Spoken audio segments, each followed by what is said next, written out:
Querido Padre que estás en el cielo, te damos gracias por tus bendiciones, te damos gracias por este sábado que nos regalas, te pedimos que tú respondas a cada uno los pedidos que se han hecho ahora hace un ratito, que respondas a cada uno según tu santa y divina voluntad. Y ayúdanos ahora a estudiar la lección de la escuela sabática, que sea para edificar nuestro carácter y acercarnos más a ti. Oramos en el nombre de Jesús. Amén. Esta semana estamos siguiendo con el estudio de la Biblia y su importancia, su interpretación. Y los autores de la lección nos llevan esta semana y la que sigue a concentrarnos en el primer libro de la Biblia, el Génesis, como parte fundamental para poder interpretar el resto de la Biblia. Es decir, gran parte de la Biblia, si no casi toda, encuentra todo su sentido a partir del Génesis. Es decir, el Génesis le da sentido a la mayoría de nuestras doctrinas, el Génesis le da un sentido a la mayoría de las historias de la Biblia, porque a partir de allí entendemos muchas de las cosas que se van escribiendo en los distintos libros. Allí están los orígenes. El Génesis es el libro de los orígenes. Está el origen de la tierra, el origen del hombre, el origen del pecado, el origen de la redención, el origen del matrimonio, el origen del sábado, etcétera. Casi todas las doctrinas que nos definen como cristianos tienen su origen en el Génesis. Es decir, si no existiese el libro de Génesis, todo el resto de la Biblia estaría como en un vacío, como colgando de la nada. Es decir, el Génesis es el que le da el sustento al resto de la Biblia. Por eso es tan importante leer, entender, interpretar el Génesis, porque si no tenemos bien esa base, después nos va a costar entender muchas otras doctrinas que se van desarrollando en el resto de la Biblia. La mayoría de los autores bíblicos citaron como fuente para afianzar sus enseñanzas el libro de Génesis. Ustedes recordarán que Jesús, cuando tuvo su discusión con los fariseos por el tema del matrimonio, los lleva al libro de Génesis para poder entender. Si queremos saber de qué se trata el matrimonio, vayamos al origen. Lo mismo cuando tuvo su discusión por el tema del sábado. Cuando él se define como el Señor del sábado, ¿de dónde surge esa idea? Del libro de Génesis, cuando él fue el que ordenó el sábado. Cuando él dice que el sábado fue creado por causa del hombre y no el hombre por causa del sábado, ¿de dónde saca esa idea Jesús? No era una idea nueva, era simplemente remitirse al libro de Génesis, a los orígenes. Pablo, cuando escribe su epístola a los romanos, donde desarrolla toda la justificación por fe de manera tan magistral, allí en el inicio del libro explica que todo se origina en el libro de Génesis. O sea, la entrada del pecado origina todo el plan de redención y toda la justificación por fe, por gracia. No existiría eso sin el relato del Génesis.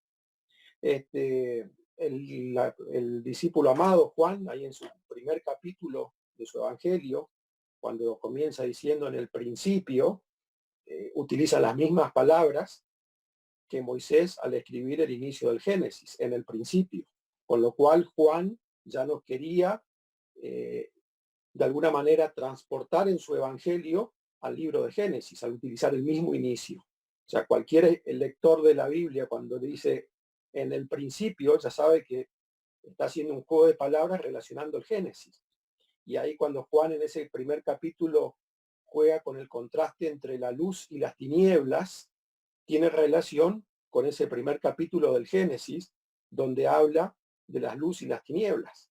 Es decir, el Génesis le da sustento a nuestras creencias. El Génesis le da un sustento a las doctrinas bíblicas.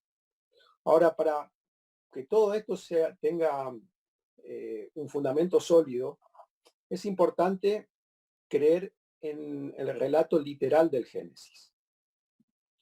Hoy día, en nuestros tiempos, somos pocos los cristianos que creemos en el Génesis literalmente.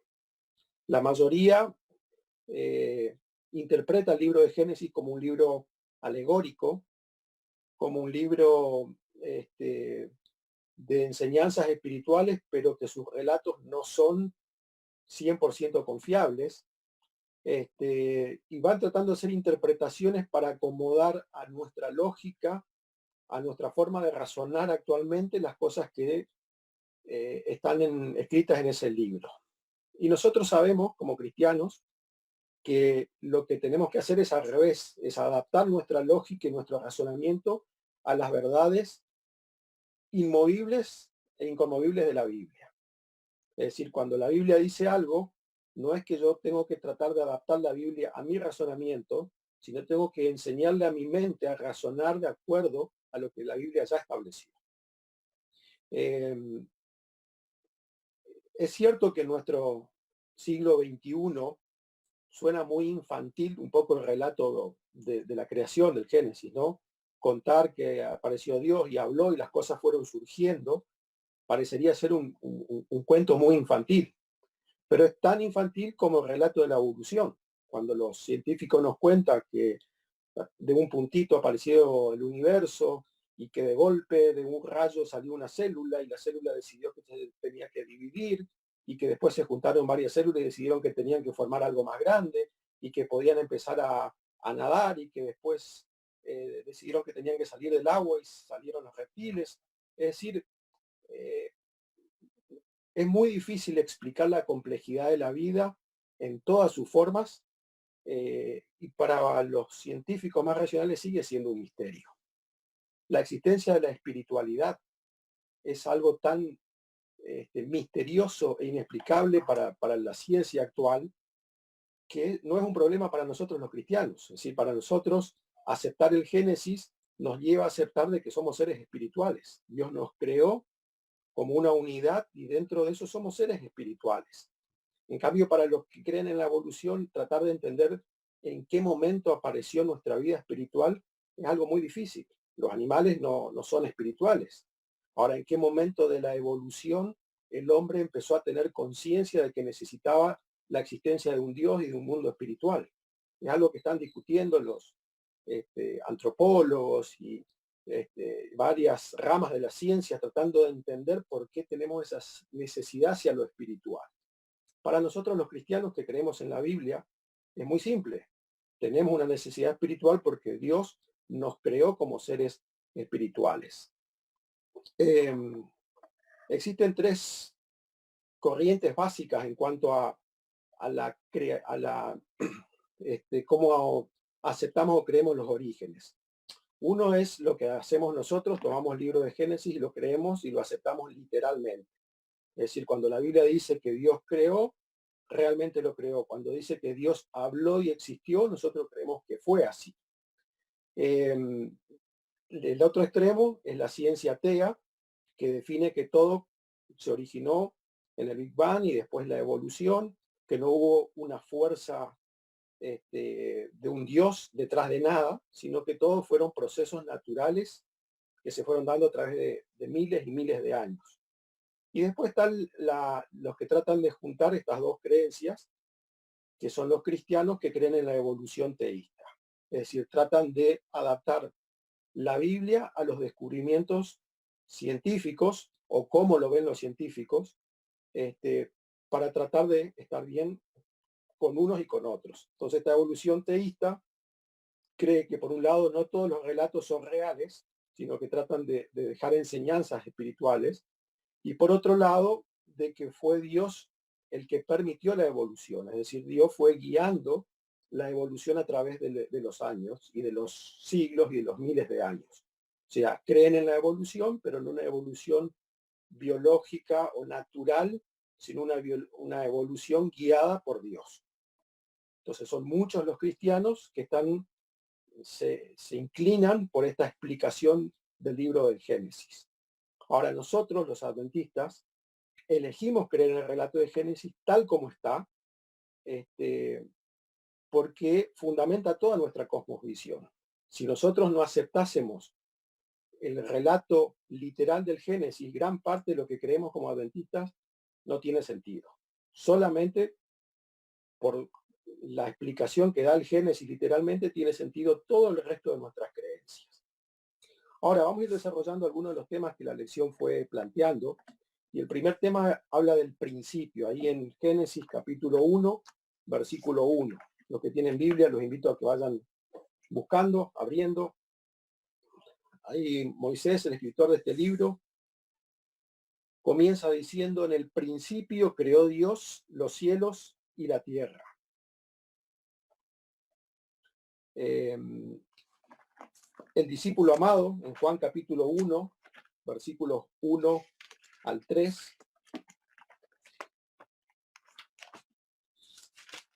Juan capítulo 1, versículos 1 al 3, dice: en el principio era el verbo, y el verbo era con Dios, y el verbo era Dios. Este era en el principio con Dios. Todas las cosas por él fueron hechas, y sin él nada de lo que ha sido hecho fue hecho. Y en Hebreos capítulo 1,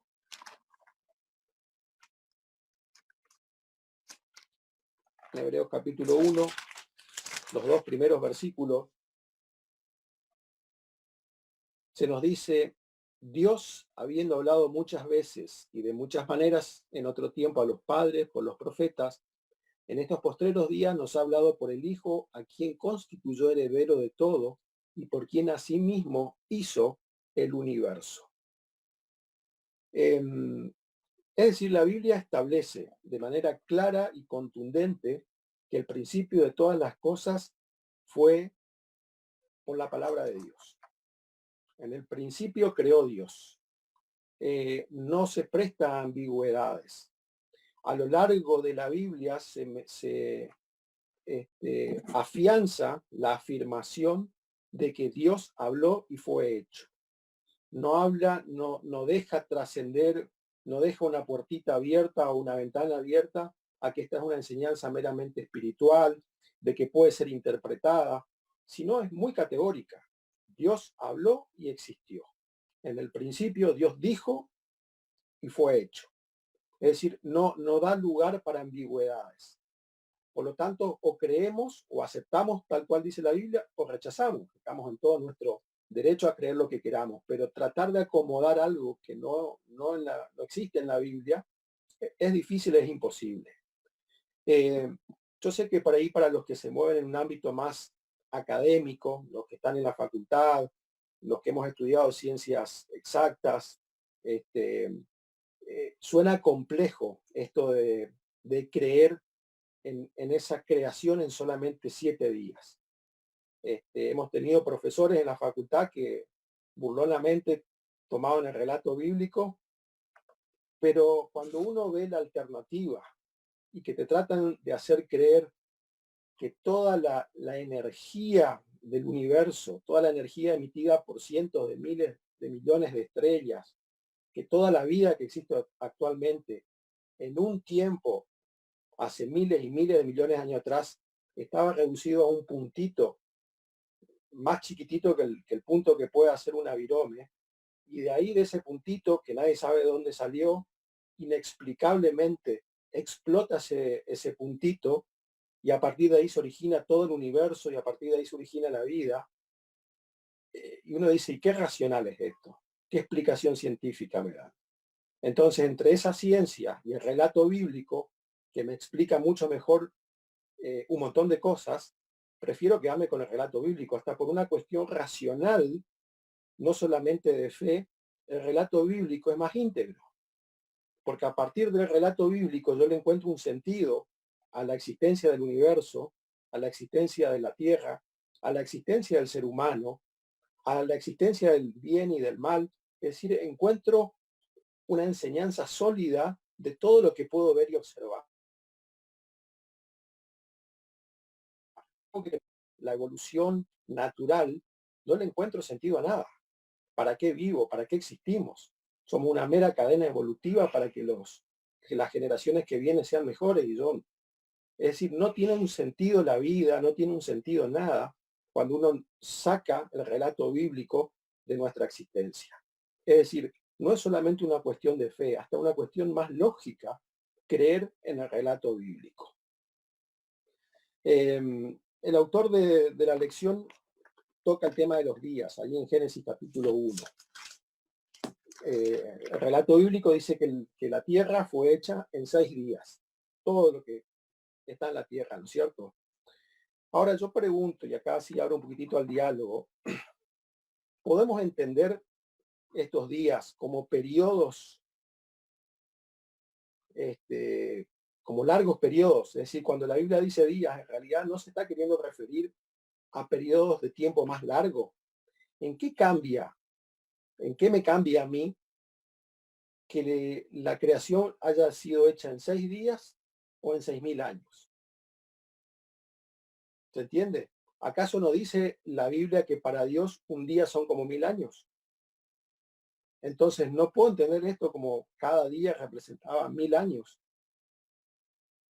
Modifican algo que sea un día o sean 1.000 años. Y acá lo quiero escuchar a ustedes. El que quiera hablar, activa su micrófono, Alejandro. No sé, viste, en qué cambia, porque seguimos siendo hijos de Dios. Lo que sí, si la Biblia dice que lo creó en un día de 24 horas, ¿por qué no creerlo? ¿Por qué tengo que poner en duda lo que dice la Biblia? Es bastante clara la Biblia en el Génesis. Dice, y fue la tarde y la mañana, ¿cierto? Del primer día, del segundo día, del tercer día, del cuarto día, ¿viste?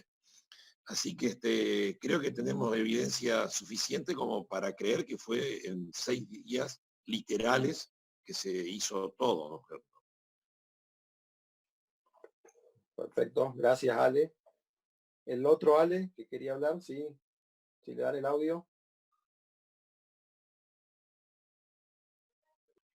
Bueno, y mi hermana es católica apostólica romana desde chiquitita y hace un tiempo atrás, hablando acerca de la creación, me decía, no, pero esos son cuentos infantiles, cuentos que se hicieron para la gente inculta de aquella época, no es realidad. Y yo le decía, hermana, pero entonces queda abolido el día de descanso, que es el sábado, queda abolido el matrimonio, que fueron las dos instituciones que salieron del Edén, creadas por Dios perfectamente, quedan abolidas muchísimas palabras de Jesús que se refieren a la creación. No es algo correcto creer en eso. Y vino a mi mente una historia que algunos ya la habrán escuchado porque a mí me llenó mucho el corazón, y es que una vez iba Santo Tomás de Aquino o uno de esos teólogos de la antigüedad caminando por la orilla del mar, pensando en todas estas cosas. ¿Será un día de tarde y de mañana? ¿Serán 6.000 años? ¿Qué será? Y ve a un niño a lo lejos que está yendo del mar a un lugarcito. Y se iba acercando y vio que el chiquito llevaba un baldecito, agarraba agua del mar y la metía en un pozo que él había hecho. Y volvía al mar, agarraba otro baldecito y lo llevaba al pozo. Entonces se acerca este hombre y le dice, ¿qué estás haciendo? Y el niño le dice, quiero meter toda este agua adentro de este pozo que yo hice. Y cuando hablamos de la creación, nosotros estamos metiendo a Dios en este pozo, en este pocito chiquito, ínfimo, que no tiene nada que ver con lo que es Dios, con lo que es el infinito, con lo que es la maravilla de la creación. Y si Dios dice que en 6 días creó los cielos y la tierra, lo hizo en 6 días. No hay duda para eso. Y también tenía un profesor que era antropólogo y discutíamos de esto. Y él me decía que yo era muy asertivo con lo que yo creía. Y él era muy asertivo con el tema de la evolución. Y le decía, ¿cuál es la diferencia? Para mí es mucho más fácil creer que fui creado por Dios a creer que vengo del mono. Él medio se reía, me decía, bueno, yo no vengo del mono. Y bueno, pero vos me estás diciendo eso, sos amante de la evolución. Yo soy creacionista porque Dios creó el mundo y el Génesis me da la pauta de que toda la Biblia es real y verdadera, ¿no? Así lo veo yo. Gracias, Ale. Sí, David. Sí, comparto un poquito lo que decía Alejandro Lancioni del hecho de que, digamos, si Dios dice que fue en 6 días, fue en 6 días. Y después yendo un poquito a lo que es por ahí naturaleza o ciencia, si ponemos cada día que fue armando Dios las cosas y lo separamos en 1000 años, esto sería imposible. Científicamente sería imposible porque la vegetación, el sol, la luna, el agua, o sea, tuvo que haber sido en 6 días para que esto funcione, y no en 6.000 años. Si bien la naturaleza, vos le dejas un día sin sol y vos ves cómo le hace falta el sol a las plantas, lo mismo el agua, y lo mismo así, todo funciona en conjunto. Y yo creo que hasta científicamente es imposible que haya sido en 6.000 años la creación, haber esperado 1.000 años para cada cosa para que esto funcione. Es más lógico y real que haya sido en una semana, ¿no? Y no en 7.000 años, o en 6.000 años más la creación del hombre. Así que creo que hasta científicamente es comprobable que fue en una semana, ¿no? Que fueron en 6 días. Eso nomás era. Gracias, David. Hay una cuestión importante que en el Génesis, por ahí en nuestra Biblia, en el lenguaje actual que nosotros la tenemos en español, en inglés, perdemos el significado. Es que la palabra en original, yom, que es la que se utiliza para día, la que se utiliza en hebreo, significa un día literal, un día desde que se pone el sol hasta que sale el sol, como era antes, la tarde y la mañana. Y lo importante es que esa palabra yom en toda la Biblia siempre se utiliza como un día literal. En ninguna parte de la Biblia se utiliza esa palabra como para describir un día como 1000 años. Así que por ahí eso puede llegar a ayudar un poquito. Eso nomás. Gracias. Ale Lancioni. Yo creo que no hay mucha discusión, creo que no hay ninguna discusión entre los adventistas a ver si es un día literal o es un día de 1000 años. La discusión en este campo viene con los que no son adventistas, con otros evangélicos que quieren, como vos dijiste, armonizar la Biblia a la teoría científica o pseudocientíficas, a ver si era de 1000 años o no. Lo que sí creo que por ahí deberíamos hablar un poquitito, porque he escuchado a algunos eruditos adventistas poner o tener posiciones contrapuestas con relación al tiempo que pasó entre Génesis 1.1 y Génesis 1.2. Y ahí sí me gustaría escucharte a vos, Cristian, que creo que tenés más conocimiento que todos los que estamos acá en esta clase, a ver que si nos podés dar tu opinión sobre eso. No tanto lo otro, porque el otro creo que todos estamos de acuerdo, pero el tiempo que pasó entre Génesis 1.1 y 1.2 me gustaría escuchar tu opinión. Bueno, gracias, Ale. Cristian, Sí, quiero agregar algo de lo anterior. vale. Yo creo que si partimos de la base de que toda la escritura está inspirada por Dios y las personas que se encargaron de escribir en los manuscritos antiguos originales, así como decía Román, que de acuerdo a las reglas lingüísticas de las escrituras originales, el término día no deja lugar a dudas a que se refiere solamente a un día específico, digamos, o una secuencia de días, y no a un intervalo de tiempo. Entonces podemos decir, digamos, que cada día es un día literal como nosotros conocemos, y la secuencia de días, o sea, lunes, martes, miércoles, equivale a un día al siguiente del otro, y no a un espacio, digamos, a un intervalo donde el tiempo puede variar, digamos, en su duración. Así que yo creo que, digamos, eso echa por tierra cualquier duda respecto al que pueda haber de qué duración tenía los días de que está hablando el relato bíblico. Además, digamos, hoy sustentado en todo lo que tiene que ver los fenómenos de la naturaleza, cada vez que por ahí vamos viendo cómo funciona la naturaleza en sí, todos los fenómenos que hay, no hay forma de refutar de que hay algo, digamos, que está coordinado y que está justamente relacionado a la duración de un día literal como nosotros conocemos hoy. Gracias, Guille. Un par de puntitos más entonces con respecto a esto, ya que plantea Alejandro. En primer lugar, reconocer que por ahí no es tan unánime nuestra creencia como por ahí estamos postulando en cuanto a los 6 días de la creación. Dentro del mundo adventista hay grupos que no creen tan literalmente el Génesis. Hace unos años hubo una discusión muy fuerte en una de nuestras universidades,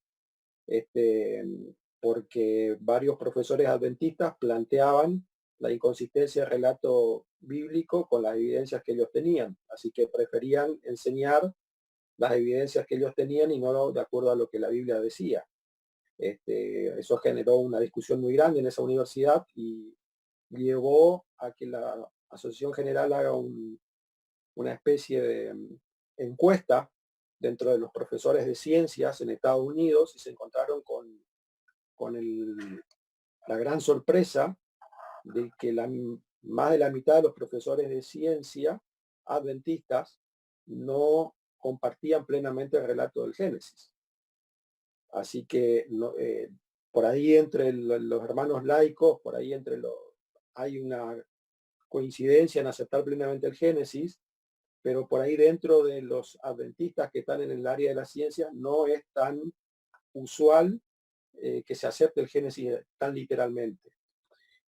Por eso la Iglesia en los últimos años ha empezado a insistir en financiar a científicos que están defendiendo el modelo bíblico. Hay un montón de libros, hay muchos estudios que tratan de demostrar que no es tan descabellada nuestra creencia, sino que hay hasta evidencias científicas muy sólidas que respaldan lo que creemos. El relato bíblico es consistente internamente en cuanto a la creación. Cuando uno lee ese primer capítulo y ve que tiene una consistencia interna muy fuerte, para un hombre que lo escribió hace miles de años atrás sin mucho conocimiento científico, ver cómo las primeras creaciones de Dios preparaban el terreno para las siguientes creaciones, muestra una consistencia muy fuerte.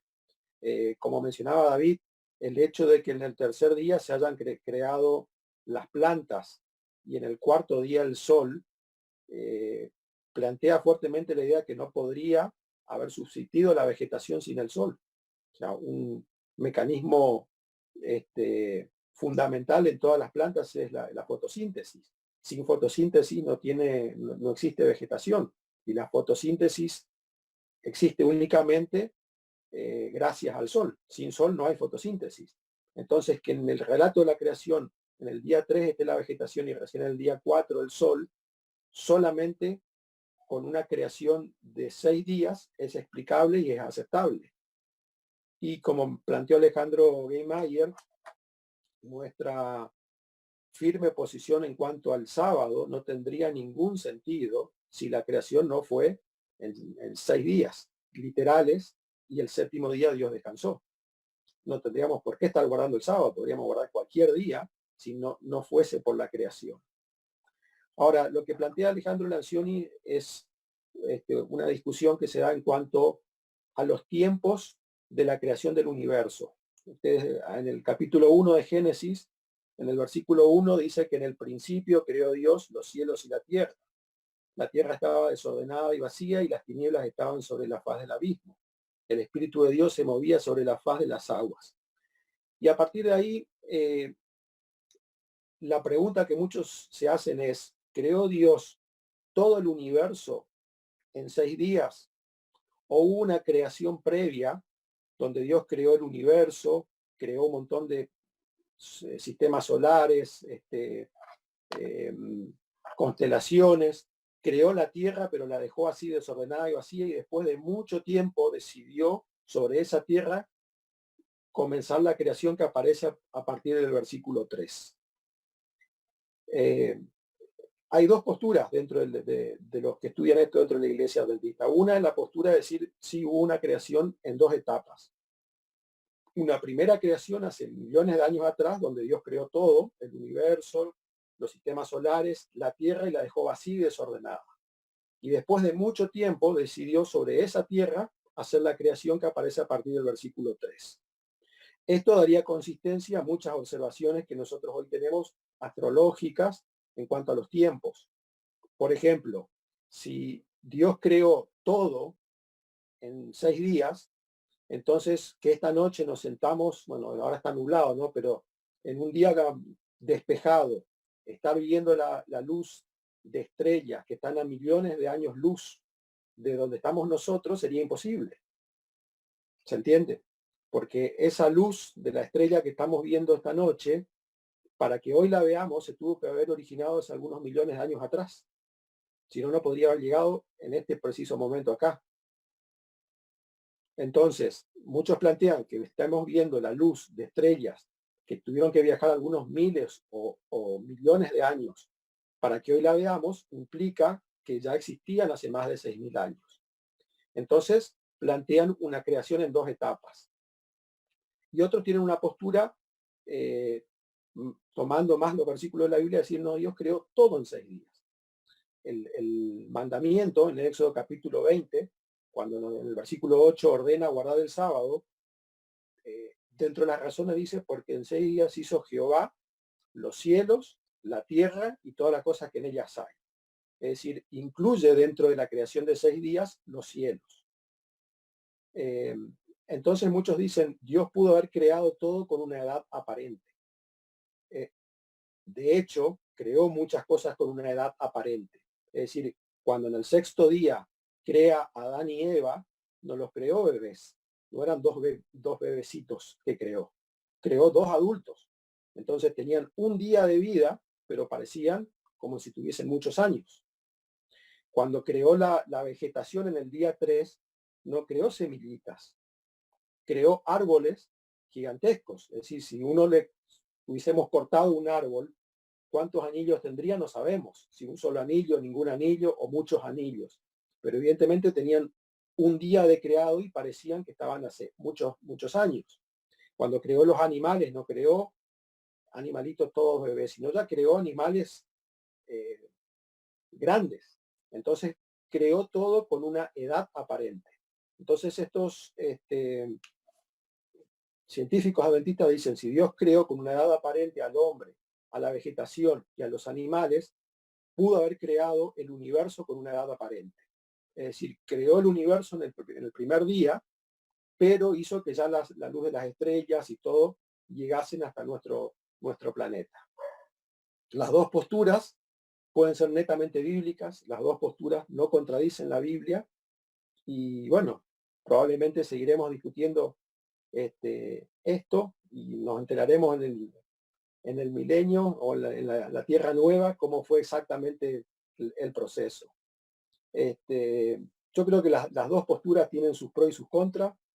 No me inclino por ninguna de las 2. Creo que las 2 son muy bíblicas, tanto una creación en 2 etapas como la creación en 6 días de todo el universo. Así que bueno, no sé si contesta tu pregunta, Ale, pero esas son las 2 ideas que surgen. No, me parece muy correcta tu respuesta, muy interesante. Lo planteé como un tema de debate porque he escuchado las dos posturas, ¿no es cierto? A un antropólogo adventista que dio unas conferencias aquí en Posada hace ya más de 30 años atrás, tenía la postura de las 2 creaciones. Entonces decía, cuando nosotros leemos que encontraron una piedrita que tiene 40.000 millones de años, una cosa así, justamente se refiere a Génesis 1.1, decía él. Y anoche a uno de los comentaristas de la lección de escuela sabática hablaba de una creación literal de 6 días, de todo junto. O sea, no me lo imagino a Dios esperando haberse cansado de hacer todo el universo y la Tierra y tener la Tierra ahí toda desordenada en un lío para después ordenarla y hacer la segunda creación, decía él, ¿no? Entonces, escuchaba las 2 posturas. Por eso era mi tema de debate, pero está muy interesante. Bueno, Muchas Yo gracias. quería comentar nomás que, digamos, el periodo de semana de 7 días es único. Es único y tiene sus orígenes incluso hipotéticos, porque no hay una seguridad por la cuestión académica de dónde fue que se originó. Si hablamos específicamente, científicamente, de dónde se originó, se sabe que tiene un origen único judío, pero incluso se ha querido debatir si lo habían copiado de los babilonios, y evidencia dice que no lo hicieron. Entonces tenemos, aparte del respaldo bíblico, tenemos un respaldo también de que no hay una evidencia científica segura del origen de la semana de 7 días. Incluso muchas veces a lo largo de la historia de la humanidad se implementaron distintos tipos y estilos de semana que ninguna ha tenido el éxito que ha tenido la de 7 semanas. Si bien lo ordenan de distintas maneras, algunas otras civilizaciones, digamos, la estructura es única. Y eso me llama mucho, a mí siempre me llamó poderosamente la atención. Además de que el origen de las 7 semanas literales, aparte nos lleva a una interpretación teológica distinta, ¿no? Eso por un lado, por parte de la semana, ¿no? Seguramente todos habrán estudiado el tema de la semana soviética, la semana francesa en la época de la Revolución, todo intento fallido, ¿no? Pero también volviendo al tema de la datación, hay que tener mucho cuidado también con el tema de la datación radiométrica de las piedras, de los yacimientos, etcétera, porque hay mucho también de cosmovisión ahí. El tema de la datación, cuando pasan a interpretar más allá de los miles de años, se trata a la Tierra como si estuviera estática durante miles de años. Sin embargo, sabemos, ciencia cierta, de que la Tierra varió, ¿no? Varió sus condiciones muchas veces. Entonces, no podemos confiar tampoco al 100% de las dataciones que se quieren hacer con distintos tipos de... justamente había había leído sobre un biólogo y un geólogo adventista que hacía un poco de discusión, ¿no?, sobre el tema de las dataciones y los problemas que esto atrae. Así que tampoco hay que tomarlo como una ley justamente esto.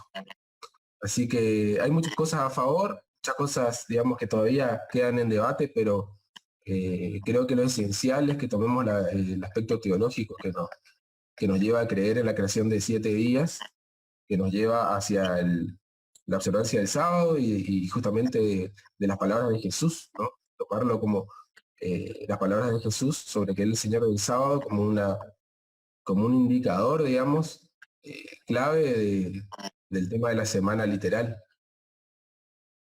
Eso nomás. Bueno, gracias Mati. ¿Le das el micrófono a Pocho? Quería hacer mi aporte nada más. Escuché atentamente la exposición ahí donde hablan, ¿no es cierto?, de las dos posturas dentro del adventismo, ¿no es cierto?, de las dos creaciones, esa que explicaba Cristian. Y realmente cualquiera de las dos creo que es factible.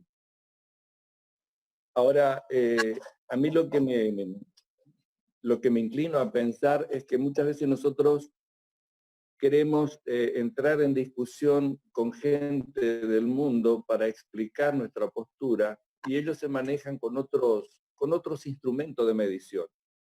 Entonces es muy difícil congeniar y a veces caemos en la trampa, en el juego de querer en esa discusión absolutamente estéril, porque los medios de información que tenemos nosotros difiere totalmente el medio de información que tienen ellos. Entonces nosotros nunca vamos a poder consensuar y poder estar de acuerdo con la gente que piensa diferente. Independientemente, ¿no es cierto?, de cómo haya sido la creación, si lo creó Dios en un principio, una gran parte, y solamente organizó después en los 6 días, la verdad que un poco es lo que decía Alejandro al principio, intentar entender, interpretar, comprender la creación para nuestra mente finita es absolutamente imposible. No vamos a poder entender y por eso caemos en estas cuestiones, ¿no? yo creo que lo que tenemos como consuelo o como que nos da tranquilidad, primero y principal es saber que en realidad Dios creó este mundo para que sea eterno, no creó para que sea destruido. Entonces, como decía cuando habla, ¿no es cierto?, de que crea muchas cosas ya en forma adulta, si esto fue creado para ser eterno, ¿de cuántos años estaríamos hablando de una cosa adulta? Entonces, entramos ahí en un berenjenal que nuestra cabeza no podría llegar a entender nunca. Es por eso que lo más importante en nuestra creencia, en nuestra doctrina, en realidad es la fe. Entonces, la fe es la que cubre, la que tapa, la que nos da la tranquilidad de saber, bueno, hay un montón de cosas que la ciencia trata de explicar y también los religiosos, y que aún con todas las explicaciones, tanto de la ciencia como de los religiosos, a mí no me queda claro. Pero más allá de eso, yo tengo la fe de que hay un Cristo, de que Cristo vino y murió para restaurar al hombre, para alcanzar la salvación. Y yo creo que básicamente eso es lo que más importa, ¿no es cierto? Intentar explicar con nuestra mente finita estas cuestiones que surgen de una mente absolutamente infinita y superior a la nuestra, yo creo que es bastante complicado. Ese es mi aporte. Gracias, Pocho. Yo creo que un aspecto importante o clave cuando hablamos de creacionismo tiene que ver que es cierto que gran parte de lo que creemos tiene que ver con la fe. Es decir, yo tengo que creer que Dios habló y fue hecho. No hay forma de demostrar, no hay evidencia científica, no hay experimento en un laboratorio que pueda demostrar de que Dios habló y fue hecho. Es decir, la ciencia requiere la comprobación y la duplicación de lo que se ve para poder afirmar de que una cosa es cierta. Es decir, se tiene que probar en un laboratorio y se tiene que poder replicar en otro laboratorio lo mismo, con los mismos resultados para decir que algo es cierto. Eso es lo que pide la ciencia. Así que desde el punto de vista científico nunca vamos a poder demostrar la creación tal cual el relato bíblico del Génesis. Ahora, tenemos sí un desafío de cómo encontrar lo que vemos en la Tierra, en el universo, explicar eso a la luz de lo que la Biblia nos enseña. Y ese sí un lindo desafío. Y Elena White dice que nosotros tenemos que tener fe, pero que Dios también nos da evidencias para fortalecer nuestra fe. Y nosotros tenemos mucha gente de ciencia que está financiada por el Instituto de Investigación de Geociencia, por nuestra iglesia, hombres como Ariel Roth, como Brennard, gente con una capacidad para explicar las evidencias de lo que vemos en el mundo físico y cómo compatibilizar eso con las enseñanzas del Génesis de manera increíble. Después le pueden pedir a Marquitos ahí en publicaciones. Tenemos libros como Orígenes, Evolución Imposible, En el Principio. Son varios libros hechos por científicos cristianos que explican de manera científica el Génesis, sin poner en duda, sino mostrando de que con las evidencias que tenemos naturales es posible explicar la creación de acuerdo a lo que dice el libro de Génesis. Es decir, no estamos diciendo un cuento de hadas que no tiene ningún sustento, sino que tenemos sustentos para creer en el libro de Génesis más allá de lo que diga la Biblia y que nosotros creemos que es ya una fuente de autoridad. Pero también las observaciones en el campo de la ciencia podrían fortalecer nuestra fe en la Biblia. Elena White dice que nunca la ciencia debe competir con la fe, sino que deben complementarse. Y yo creo que la observación de la naturaleza es totalmente compatible con el relato del Génesis. Así que por ahí a los que les gusta este tema, yo les recomiendo que busquen estos autores, estos libros que tenemos, que de manera magistral explican muchos aspectos de la creación, inclusive autores que no son adventistas. Hace unos años salió un libro que hizo mucho ruido en Estados Unidos, escrito por un doctor que se llama la caja negra de Darwin. que destruía de manera contundente todos los argumentos más importantes del evolucionismo. Un libro espectacular. David Hay, que es el autor. No sé si está traducido al castellano, pero es decir, tenemos muchos autores que dan evidencias sólidas del relato bíblico. Así que no estamos sentados sobre la nada o sobre el vacío. Tenemos evidencias que ayudan nuestra fe en la creación de la Biblia. Alejandro Guimayer, ¿querías decir algo? Jovencito en el siglo pasado, fuimos a visitar el Museo de La Plata, el Museo de Ciencias Naturales, con un amigo, y tuvimos la oportunidad de hablar con el director del museo, un antropólogo con muchísima experiencia, y hablando de estas cosas, de los miles de millones de años, él nos decía que la ciencia trata de tapar su ignorancia agregándole ceros a cualquier número.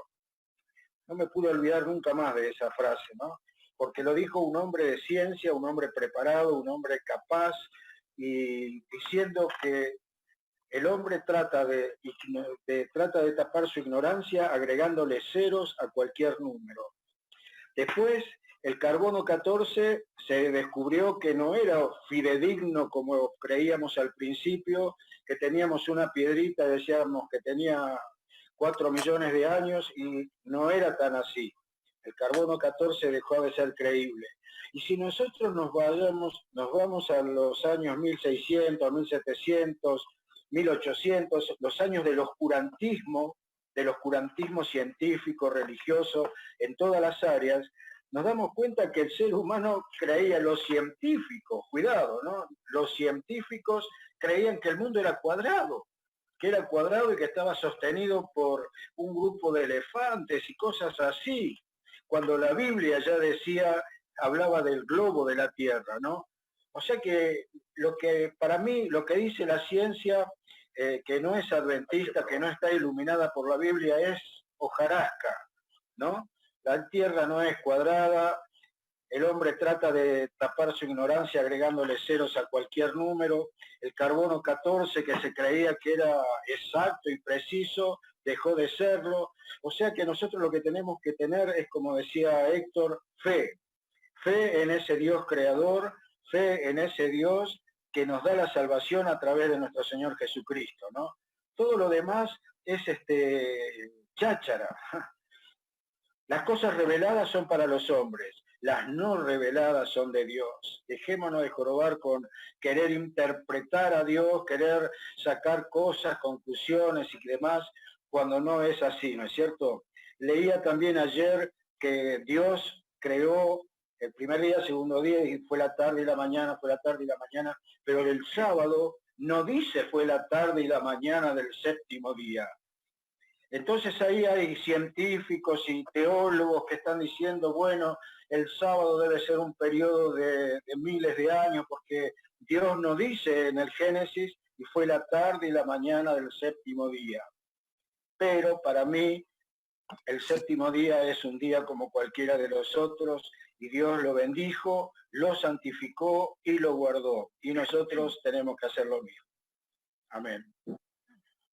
Gracias, Ale. El autor de la lección no sé por qué dejó afuera el tema del diluvio como una de las fuertes evidencias para creer en el relato del Génesis, dado que muchas cosas que son observables hoy desde la paleontología, biología, el estudio de los estratos en las montañas y en la tierra, los distintos estratos sedimentarios que utilizan los científicos para fundamentar su creencia en la evolución, son muy explicables desde el punto de vista desde un diluvio universal, como enseña la Biblia. El relato del diluvio en el libro de Génesis es clave para entender lo que vemos hoy en la naturaleza. Así que el hecho de que este relato esté en el libro de Génesis y lo que vemos hoy en la observación de la naturaleza solidifica el relato del Génesis, nos da mayor certeza y mayor confianza en lo que el autor del libro de Génesis escribió. Es decir, vuelvo a este concepto que Elena de White lo repite: ciencia y naturaleza tienen que ir de la mano, porque ambas tienen que revelar a ese Dios todopoderoso, pero ese Dios omnisapiente que crea todas las reglas y las leyes naturales. Así que es un lindo desafío tratar de, sin contradecir uno con lo otro, ver la manera en que se van complementando. Se nos va el tiempo, vamos a tratar de tocar dos temitas cortitos más con respecto a la lección. Una es el tema del matrimonio. Nunca se preguntaron por qué. Bueno, ahora ya se está poniendo en discusión, pero hasta hace no más de 50 años atrás, casi en todo el mundo, la práctica del matrimonio monogámico y heterosexual era una práctica mundial indiscutida. Ahora, ¿de dónde surgió eso? Es la gran discusión de los evolucionistas, de los antropólogos y sociólogos, es por qué, en qué momento en la evolución del hombre se decidió que el hombre tenía que casarse con una sola mujer, mantenerla durante el resto de su vida, y eso era lo mejor. Y porque desde el punto de vista evolutivo, la existencia del matrimonio monógamo no tiene sentido. Es decir, la evolución enseña que siempre que el hombre debería haber tenido muchas mujeres para poder tener muchos hijos, y de esa manera la evolución se fortalecía. Es decir, desde el punto de vista evolutivo, no es una ventaja el matrimonio monógamo. Desde el punto de vista emocional, lo que enseña la Biblia, la manera en que mayor estabilidad emocional da al hombre, y a la mujer, obviamente estoy hablando en un sentido genérico, es el matrimonio tal cual lo enseña la Biblia. Es decir, la existencia del matrimonio en nuestros días, hombre, mujer, y solamente exclusivo en esa pareja, es una enseñanza bíblica que llegó hasta nuestros días, es una práctica que la sostuvieron incluso los que no aceptaban la Biblia, pero que de algún lugar surge. Y la Biblia enseña que eso surgió en el mismo principio porque fue creado por Dios. Y a partir de ahí, a pesar de que se han hecho intentos por desvirtuar esa idea del matrimonio monógamo y heterosexual, y hoy existen un montón de otros modelos, lo que sí está claro a medida que va pasando el tiempo es que el modelo bíblico de matrimonio es el único que nos sigue garantizando estabilidad emocional y, por sobre todas las cosas, nos permite entender a Dios desde lo espiritual de una manera única. Es decir, la relación matrimonial vivida plenamente de acuerdo a lo que la Biblia enseña nos permite tener también una comprensión de lo espiritual más profunda. Porque el hecho de unirnos a nuestra pareja y ser una sola carne y entender y vivir esa relación de una sola carne, de alguna manera nos hace entender la Trinidad. Eso que son tres, pero son uno. En el matrimonio somos dos, pero somos uno. Entonces, de alguna manera, tenemos una sombra de lo que son las relaciones de la Trinidad. El hecho de negarse a uno mismo por la pareja nos hace entender un poco, digo, siempre son sombras de una realidad mucho mayor de lo que es el amor de Dios hacia nosotros. La Biblia pone como ejemplo la relación matrimonial para que entendamos la relación de Dios con su iglesia. Es decir, dice que Cristo es el esposo y la iglesia es la esposa. Entonces, un matrimonio entendido dentro del término bíblico nos permite tener una noción espiritual mucho más rica. Es decir, el matrimonio fue creado por Dios no solamente como una cuestión reproductiva, sino para mantener la estabilidad emocional del ser humano y para tener una comprensión espiritual mucho más profunda. Incluso cuando crea el sexo, lo hace para que tengamos una relación o una comprensión espiritual más profunda de Dios. Así que todo eso que creó Dios, que fue bueno y en gran manera, que era perfecto, estaba pensado como muchas aristas para profundizar y entender mejor las cosas que son de Dios. Y el último punto que trata la lección tiene que ver con la muerte. En Romanos capítulo 5, versículo 12, el apóstol Pablo de manera muy clara, nos asegura Romanos capítulo 5, versículo 12, por tanto, como el pecado entró al mundo por un hombre y por el pecado la muerte, así la muerte pasó a todos los hombres por cuanto todos pecaron. Es decir, el relato bíblico nos explica de dónde surge la muerte. Nos da una idea precisa de que la muerte existe como consecuencia del pecado, que nunca fue el plan de que muramos. Ahora, si no tuviésemos el relato bíblico, y donde también se nos explica ahí en Génesis 3 ya el plan de Dios para erradicar la muerte y para erradicar el pecado. Si tuviésemos que creer en una evolución teísta, es decir, una creación en miles de años, y los animales se tendrían que haber ido muriendo antes. Entonces la muerte no hubiese entrado como consecuencia del pecado, sino como una cuestión natural. Y si la muerte es una cuestión natural, no podemos echarle la culpa al pecado de la muerte. Y por lo tanto tendríamos que buscar otra explicación para resolver el tema de la muerte. Una explicación desde el punto de vista biológico, o otro tipo de explicación, pero no desde como lo explica la Biblia. No sé si me siguen, si estoy siendo claro. Es decir, si sacamos el modelo bíblico de creación y la existencia de la vida fue durante cientos y miles de años, entonces la muerte de todos los animales que vinieron antes del hombre no pudo haber sido como consecuencia de que el hombre pecó, sino por una cuestión natural. Y entonces la Biblia mentiría al decir que la muerte entró por causa del pecado. Así que la única explicación para la muerte es el pecado.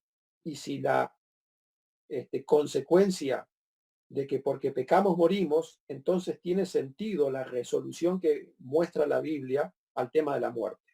Es decir, Dios al eliminar el problema del pecado, también va a eliminar el problema de la muerte, porque el problema de la muerte no es natural ni biológica, sino es espiritual. Entonces, cuando Dios resuelve el tema del pecado, va también a resolver el tema de la muerte. ¿Se entiende? Es decir, el relato del Génesis es fundamental que lo entendamos literalmente, porque donde empezamos a sacar lo literal del Génesis, toda nuestra estructura de creencias se va a derrumbar como un castillo de naipes. Cuando saco un naipe se viene abajo todo. Si yo saco el naipe de Génesis capítulo 1, todo nuestro castillo de creencias se viene abajo, porque todo lo que creemos, redención, el sábado, los eventos del tiempo del fin, la guerra cósmica entre el bien y el mal, todo está fundamentado en el libro de Génesis. Yo saco eso y todo lo que yo creo pierde sentido. Por eso es fundamental que entendamos, comprendamos y aceptamos el libro de Génesis tal cual el relato literal que lo escribió Moisés. Bueno, vuelvo a repetir, para los que les fascina el tema, hay mucha literatura muy buena, muy profunda, muy científica, muy fundamentada. Cuestión de hablar con Marquito ahí en publicaciones. A mí me fascina el tema, yo he leído muchísimo, me encanta. No voy a entrar en muchos detalles ahora porque son muy técnicos, pero les puedo asegurar que tenemos, desde el punto de vista técnico y científico, muchos argumentos muy sólidos para sostener nuestras creencias, muy sólidos. No es solamente una cuestión de fe, que es importante, pero también tenemos solidez intelectual para decir en qué estamos creyendo y fundamentar y poder discutir con otros a nivel científico de lo que nosotros creemos y mostrar las debilidades de los argumentos con que nos quieren convencer de que nosotros estamos equivocados. Bueno, se nos fue el tiempo. Gracias a todos por compartir esta lección de escuela sabática. Esta semana vamos a seguir con el libro de Génesis. Hay otros aspectos que los autores de la lección quieren hacer énfasis, así que los invito a seguir esta semana y así el sábado que viene podemos seguir discutiendo y repasando algunos otros aspectos de este libro tan fascinante y tan fundamental para los que creemos en la Biblia. ¿Alguien se quedó con ganas de preguntar algo, de decir algo? Una cosita nomás. Sí. Sí, la verdad que no, nunca había prestado atención a lo que dijiste al final, que la verdad tiene lógica, tanto para nosotros los adventistas como para los cristianos, ¿no? Que creemos en que Jesús vino a salvar al mundo y a salvarnos de la muerte, ¿no? El hecho de que vos decías de que es imposible que sean 1000 años por el hecho de que en 1000 años los animales hubiesen muerto. Entonces, si los animales hubiesen muerto, el pecado no hubiese entrado por el hombre. Me explico, o sea, la muerte no hubiese entrado por el hombre, sino la muerte ya hubiesen entrado con las plantas que se iban cayendo la fruta y todo. Entonces queda más completo, algo que por ahí antes se me complicaba, para cerrar un círculo, decir, bueno, mira, fue en días de semana y no en miles de años, por el hecho de que el pecado entró por el hombre, por Adán y Eva, y ahí vinieron las consecuencias de la muerte, ¿no? La verdad que muy práctico y muy real, y la verdad que me gustó ese cierre y ese final, que la verdad que nunca, no me había puesto a pensar en esa partecita, ¿no? Eso no me era para agregar. Bueno, gracias, David. ¿Alguien más quiere agregar algo, preguntar algo que haya quedado? Si no, con esto estamos dando cierre para que puedan participar de alguno de los sermones que se van a estar dando ahora en vivo. Gracias, David, ya me estaba olvidando de la oración. Vamos a pedirle a Mati, ¿puede ser? Bueno, en reverencia, Padre nuestro que estás en los cielos, te damos gracias porque siempre estás con nosotros acompañándonos cada sábado.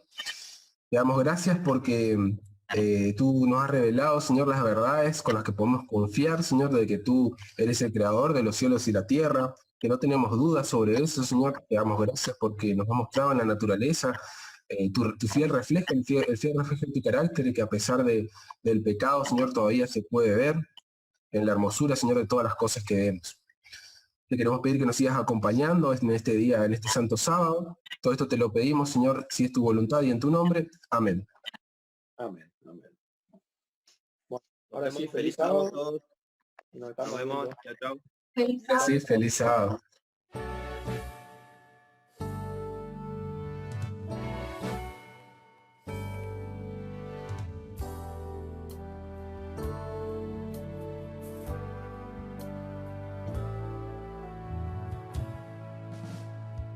Y bueno, amigos, que tengan una hermosa inicio de semana, una semana bendecida. Estudien el libro de Génesis, lean la lección, y el sábado que viene nos encontramos probablemente por acá, o si no, estaremos allá, pero buscaremos la manera de poder seguir transmitiendo por Zoom, aunque lo hagamos en la iglesia, porque sé que no todos van a poder asistir, y la idea es no perder el contacto, así que vamos a estar viendo la manera de instrumentar algo para estar de las dos maneras, para los que están y para los que no pueden estar. Así que Dios los bendiga y nos estamos viendo. Feliz sábado.